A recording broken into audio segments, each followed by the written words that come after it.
종려주일로 지킵니다. 종려주일은 예수님께서 예루살렘에 입성하실 때 사람들이 종려나무 가지를 흔들면서 기쁨으로 예수님을 환영한 것에서 유래합니다. 종려나무는 승리와 번영, 풍요와 안식을 상징합니다. 왕의 대관식이나 전쟁에서 승리하고 돌아오는 왕을 환영할 때 이 종려나무 가지를 사용합니다. 당시 유대인들은 로마 제국의 압제에 있었습니다.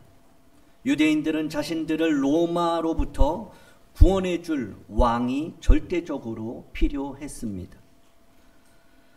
유대인들이 예루살렘에 입성하시는 예수님을 향하여 호산나, 가장 높은 곳에서 호산나, 이제 우리를 구원하소서, 구하옵나니 이제 우리를 구원하소서라고 큰 소리로 외친 이유가 바로 그것입니다. 예루살렘에 입성하신 예수님의 사건은 사복음서에 모두 기록되어 있습니다. 중요함을 말씀해 주고 있는 것이죠. 자, 본문 누가복음 19장 28절은 이렇게 시작합니다. 예수께서 이 말씀을 하시고 예루살렘을 향하여 앞서서 가시더라. 그런데 마가복음 10장 32절을 보면 예루살렘으로 올라가는 길에 예수께서 그들 앞에 서서 가시는데 제자들이 놀라고 따르는 무리들이 두려워했다라고 말씀합니다. 제자들이 본 예수님의 모습은 우리가 지난 시간에 계속 살펴보았던 요한계시록에서 나타나는 눈이 불꽃 같다거나 발이 빛난 주석 같은 그런 모습이 아니었습니다. 그렇다고 예수님의 손에 좌우의 날선검을 가진 것도 아니었습니다. 제자들이 본 것은 단지 앞서가시는 예수님의 뒷모습뿐이었습니다.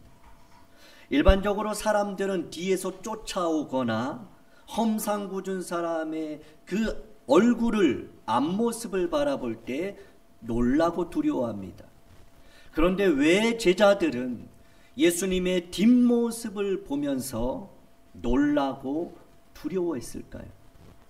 그 이유를 우리는 이어지는 예수님의 말씀에서 발견할 수가 있습니다. 자, 마가복음 10장 32절에 보면 이에 다시 12제자를 데리시고 자기가 당할 일을 말씀하여 이르시되, 예수님께서 12제자들에게 자신이 당할 일에 대하여 말씀하십니다. 자, 그 당할 일은 33절에 보면 예수님께서 대제사장들과 서기관들에게 넘겨지고, 그리고 이방인들에게 넘겨지고, 그리고 계속해서 34절에서는 그가 능욕을 당하고 침뱉음을 당하고 채찍질을 당하고 그 끝에는 죽음을 당한다고 말씀하십니다. 그러니까 예수님은 십자가의 고난과 죽음에 대해서 제자들에게 다시 한번 말씀하고 계십니다. 이전에도 예수님은 동일한 말씀을 2번이나 3번째 반복해서 말씀하고 있는데, 3번은 3이라는 숫자는 완전한 숫자로 충분하게 십자가의 고난과 죽음과 부활에 대해서 예수님은 말씀하셨습니다. 제자들이 앞서가시는 예수님의 모습을 바라보고 놀라고 두려워한 이유는 십자가의 고난과 죽음을 향해 그렇게 묵묵히 나아가시는 예수님의 뒷모습을 보았기 때문입니다. 온 인류의 죄를 위해서 갈보리산 골고다 언덕으로 오르시는, 세상 죄를 지고 가는 하나님의 어린 양의 모습을 보았기 때문입니다. 예수님의 뒷모습에서 제자들은 나의 원대로 마옵시고 아버지의 뜻대로 되기를 원하는, 아버지의 그 뜻을 이루기 위해서 묵묵히 고난과 죽음을 향해 나아가시는, 순종하시는 사명자의 모습을 보았기 때문입니다. 찬송가 347장 가사는 허락하신 새 땅에 들어가려면 마음의 준비 다하여 힘써 일하세. 시험 환난 당해도 낙심 말고서 마음의 걱정 버리고 힘써 일하세. 우리 3절 같이 찬양합니다. 앞서가신 예수님 바라보면서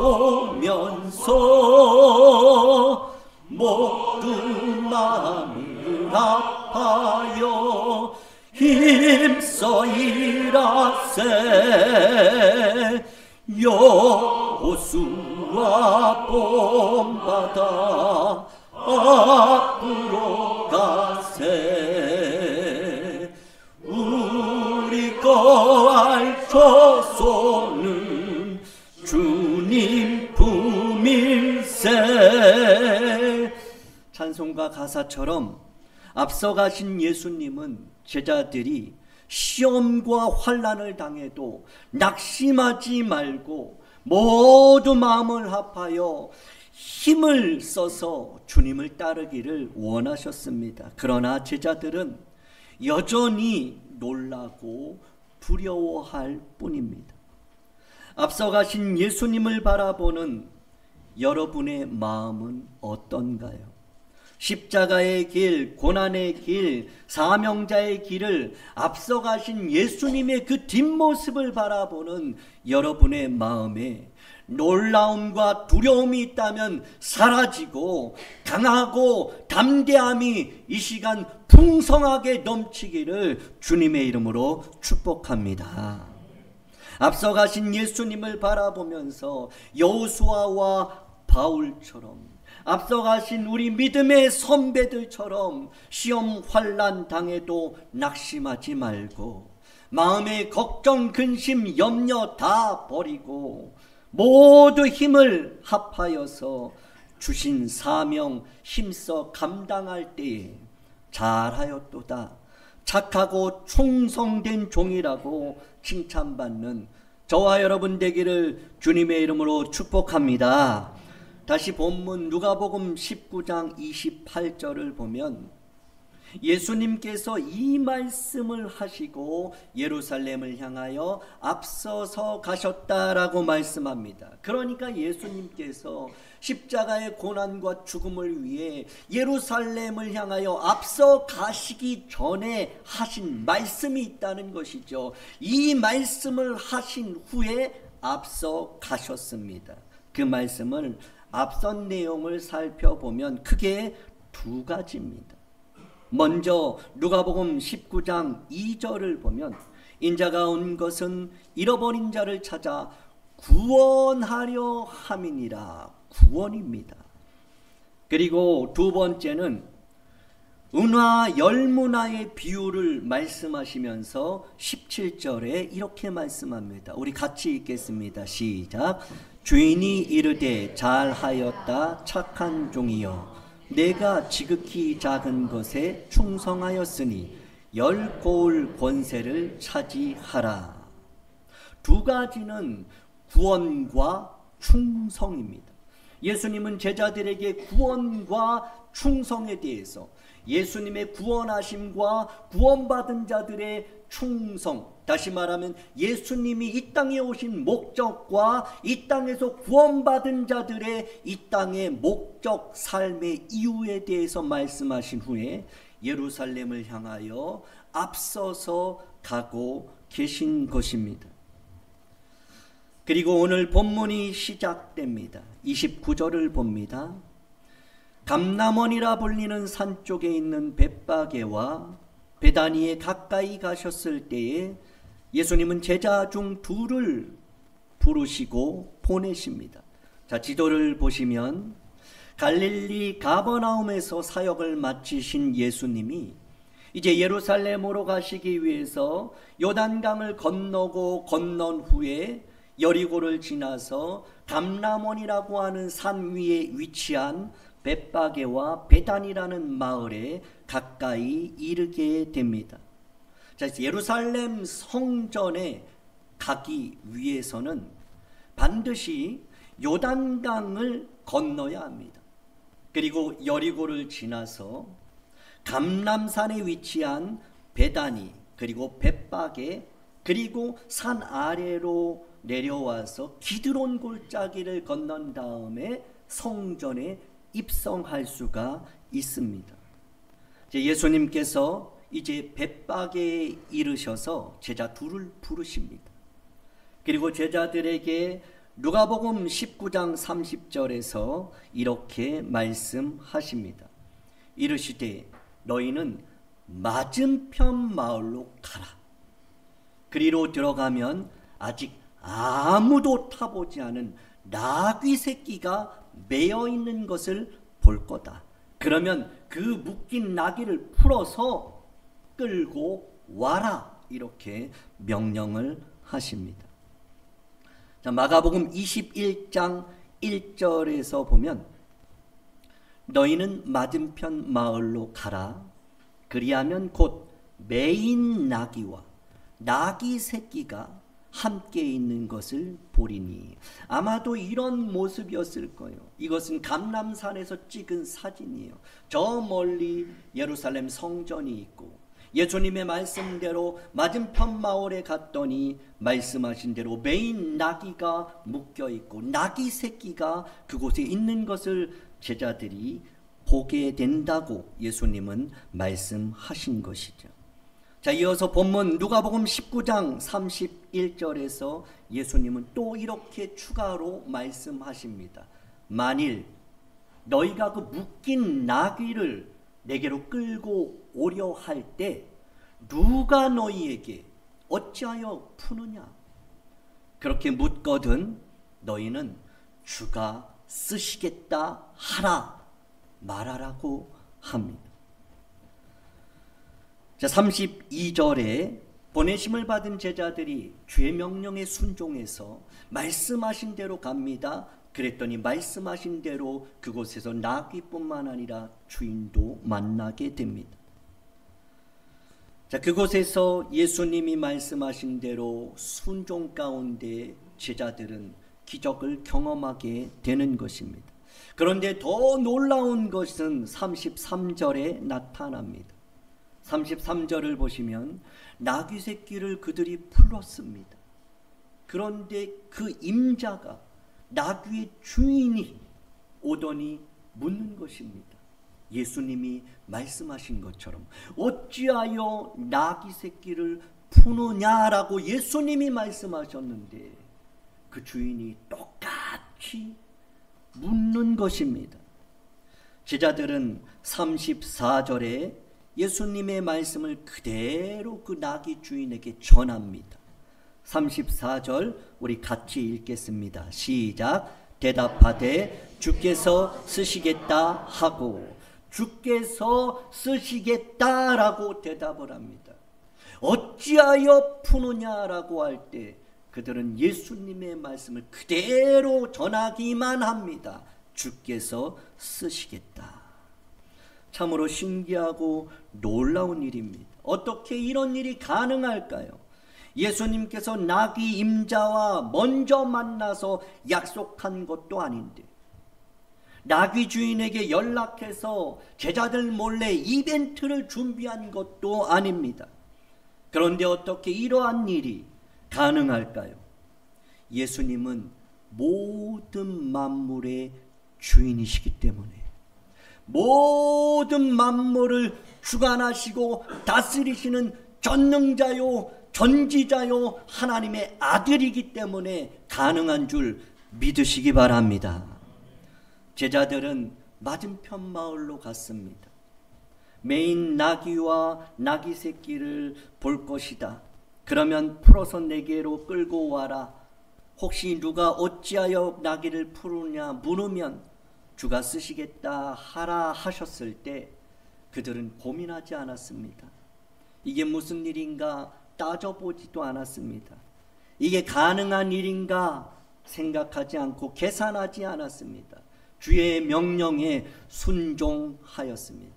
주의 말씀에 그대로 순종할 때 하나님의 일이 일어나는 줄 믿으시기 바랍니다. 제자들은 도무지 이해가 안 됐을 것입니다. 그러나 보냄을 받은 자들은 말씀하신 대로 시키신 대로 그대로 순종하였습니다. 제자들은 처음부터 끝까지 철저하게 순종하고 또 순종하였습니다. 며칠 후에 예수님은 유월절 만찬을 준비하기 위해 이번에도 똑같이 제자 둘을 불러서 제자들을 보내시면서 또 이렇게 명령하십니다. 마가복음 14장 13절입니다. 예수께서 제자 중에 둘을 보내시며 이번에는 성내로 들어가라. 그러면 물 한 동이 이고 가는 사람, 이것은 남자를 말합니다. 그 사람을 만날 것이다. 이것은 굉장히 쉬운 거예요. 당시에 여인들이 물동이를 이고 갑니다. 남자들은 가죽 부대를 어깨에 메고 가게 되어 있어요. 그런데 이 말씀은 원문을 보면 남자로 말하고 있어요. 예수님께서 성내로 들어가라. 그러면 물 한 동이 이고 가는 좀 이상하지만 남자 하나를 볼 것이다. 그러면 그를 따라가라 그럽니다. 그리고 14절입니다. 어디든지 그가 들어가든지 그 집 집주인에게 이렇게 말하라. 선생님의 말씀이, 나의 선생님이 내 제자들과 함께 유월절 음식을 먹을 나의 객실이 어디 있느냐 하시더라 라고 말해라 합니다. 15절입니다. 그리하면 자리를 펴고 준비한 큰 다락방을 그가 보일 것이다. 그러면 거기서 우리가 이 유월절 만찬을 준비하면 된다 하십니다. 자, 16절 우리 같이 읽겠습니다. 시작. 제자들이 나가 성내로 들어가서 예수께서 하시던 말씀대로 만나 유월절 음식을 준비하니라. 하나님의 일은 순종할 때 이루어집니다. 옆에 있는 사람에게 이렇게 인사합니다. 하나님의 일은 순종할 때 일어납니다. 여러분, 주가 쓰시겠다 하실 때, 나의 객실이 어디 있냐 하실 때에 모든 것이 주의 것임을 고백할 뿐만 아니라 감사와 자원함으로 아낌없이 드릴 때에 하나님의 약속은 이루어지는 줄 믿으시기 바랍니다. 하나님의 일은 헌신함과 충성함을 다할 때 이루어집니다. 조금 길지만 옆에 있는 분에게 하나님의 일은 헌신과 충성을 다할 때 이루어집니다. 시작.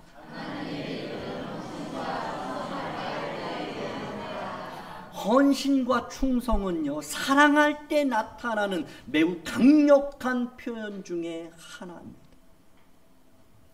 주가 쓰시겠다 하실 때 나귀 주인처럼 순종할 수 있기를 주님의 이름으로 축복합니다. 주께서 내게 있는 그 무엇을 쓰시겠다 하실 때가 은혜입니다. 그때가 은혜요, 그때가 기회인 줄 믿고 헌신하게 되기를 주님의 이름으로 축복합니다. 모든 일에 다 때가 있습니다, 여러분. 일할 수 없는 밤이 속히 옵니다. 찬송가 가사처럼 할 수만 있는 대로 힘써서 주의 말씀에 순종하고 헌신해야 하는 것입니다. 주가 쓰시겠다 하실 때 어린 나귀를 내어준 주인처럼, 큰 다락방을 내어드린 주인처럼 순종하고 또 순종할 수 있기를 주님의 이름으로 축복합니다. 예수님은 김정은과 그들처럼, 그들은 각종 이단들이에요. 여러분, 이단들 그 교주들 한번 보세요. 다 백마 탄 사진들 다 있어요. 그들처럼 화려한 백마를 타거나 멋진 야생마를 예수님은 타지 않으셨어요. 왜요? 그런 것 하지 않아도 예수님은 충분해요. 왜 사람들은 큰 거를 원할까요? 큰 차, 큰 집, 큰 권력, 많은 것을 원하는 이유가 무엇일까요? 나 스스로가 연약하기 때문에. 그런 것으로 나의 연약함을 감추고 그것을 드러내고 싶은 인간의 본능이죠. 그러나 예수님은 그렇게 화려하고 그렇게 멋지고 그런 백마나 그런 야생마가 필요가 없으신 거죠. 예수님은 예루살렘에 입성하실 때 초라하고 곤고한 이런 어린 나귀를 타고 입성을 하셨습니다. 왜 예수님은 백마도 야생마도 아닌 어린 나귀를 타셨을까요? 그것은 스가랴 선지자가 약 500여 년 전에 예언을 한 말씀에서 우리는 찾을 수가 있습니다. 스가랴 9장 9절에 보면 이렇게 예언을 합니다. 예루살렘에 따라 즐거이 부를지어다. 보라, 내 왕이 너에게 임하시나니 그는 공의로우시며 구원을 베푸시는 겸손하여서 그분은 나귀를 타고 나귀 중에서도 작은 것 나귀 새끼를 타고 오실 것이다. 겸손해서라고 말씀하고 있습니다. 예수님은 겸손하여 나귀 중에 가장 나귀 새끼를 타고 입성하셨습니다. 그러나 무엇보다도 예수님이 어린 나귀를 타고 입성하신 이유를 마태복음 21장 4절에서는 이렇게 기록합니다. 우리 같이 읽습니다. 시작. 이는 선지자를 통하여 하신 말씀을 이루려 하심이라. 예수님께서 어린 나귀를 타신 이유, 그것은 말씀을 이루기 위해서입니다. 예언을 이루기 위해서, 성경을 응하게 하기 위해서입니다. 예수님은 동정녀 마리아에서 잉태하심도, 베들레헴에서 그 작은 동네에서 나신 이유도, 애굽으로 피하신 이유도, 예루살렘이 아니라 그 갈릴리 나사렛이라는 동네로 피하신 것도, 십자가의 고난과 죽음도, 그 뼈가 하나도 꺾이지 아니한 것도 모두 다 무엇입니까? 말씀을 이루기 위해서, 성경을 응하게 하기 위해서였습니다. 그러니까 예수님의 삶 전체는 무엇입니까? 어떻게 하면 자신을 향하신 그 하나님의 뜻을 성경대로 말씀대로 이룰 수 있을까에만 관심을 갖고 있는 거예요. 내가 어떻게 해서 하나님의 뜻을 이룰 수 있을까? 내가 어떻게 하나님의 말씀을 이룰 수 있을까? 어떻게 예언되고 기록된 그 말씀을 나의 삶을 통해서 이루는 삶이 될까라는 것에만 관심이 있었던 것입니다.